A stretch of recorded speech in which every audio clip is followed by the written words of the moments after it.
India is booming. The nation is growing into more of a desirable investment target. Last month, India became the first country to land a rover near the moon's south pole. And the country will also be hosting the G20 Summit this weekend. So for more on this, we want to bring in Brandt. He's the director of the research at EPFR, a data firm on fund flows and asset allocation. Thanks for joining us. And we didn't mention the actual physically booming population of India.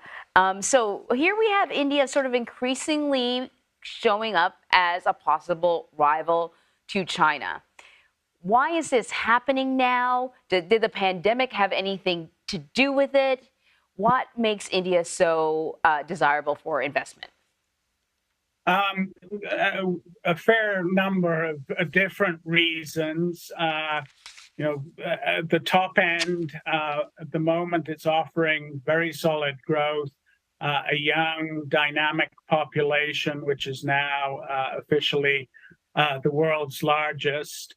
And it offers a consistent government with a very consistent message that economic growth is a priority, infrastructure is a priority, and while reforms may not have perhaps matched the rhetoric, they've had some notable successes in that area. The other thing that obviously is happening is that the China story has stumbled in recent months. So that in the emerging markets universe, the comparisons are definitely getting more favorable for India as we go forward.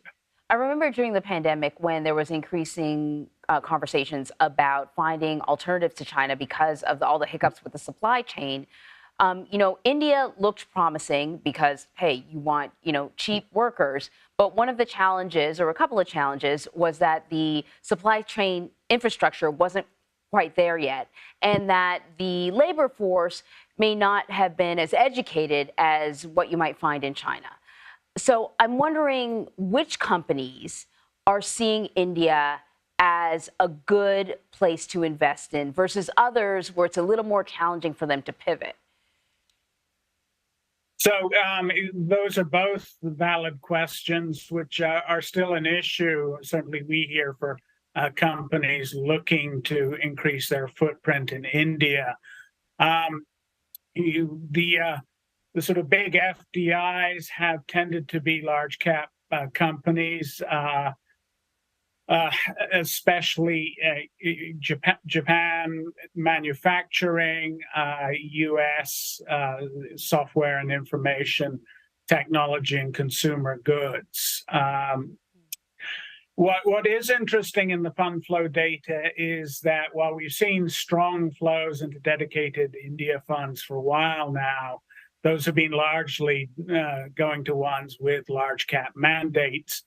But really since mid-May, we started to see a pickup in interest in funds with a mid-cap mandate. And just in the past few weeks, funds dedicated to small caps have started to see, a modest but noticeable uptick in flows. So in the meantime, China is sort of stumbling. There's been a lot of coverage very recently about the real estate market in China starting sort of falling apart. Lots of defaults when it comes to developers.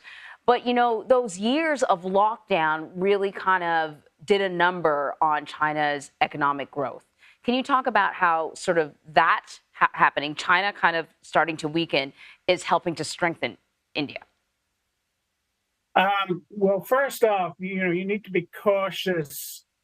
China is not growing at the consistently stratospheric levels we've become used to, but it remains a strong economy with a lot of advantages. And what we've noticed is that while foreign investors are not adding to their positions there, they certainly aren't in wholesale retreat. Chinese policymakers still have a fair amount of credit in the bank from the way they handled the great financial crisis and the initial shock of COVID. And there's still a considerable amount of money sort of invested in dedicated China funds that anticipate some kind of bounce.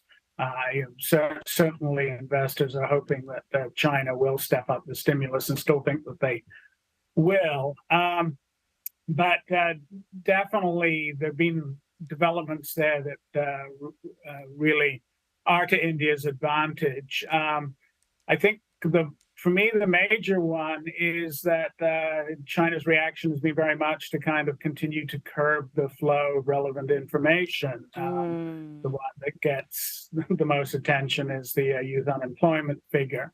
Whereas, for India, there's almost too much information. I could spend my entire day reading intelligent Indian financial journalism or reports from Indian brokerages.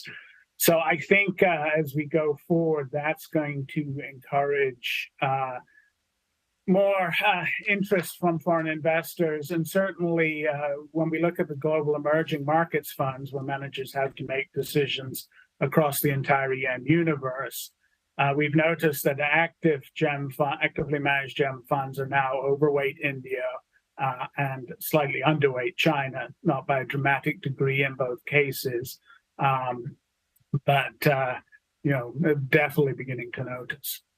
All right, Cameron Brandt, thank you so much. You're welcome.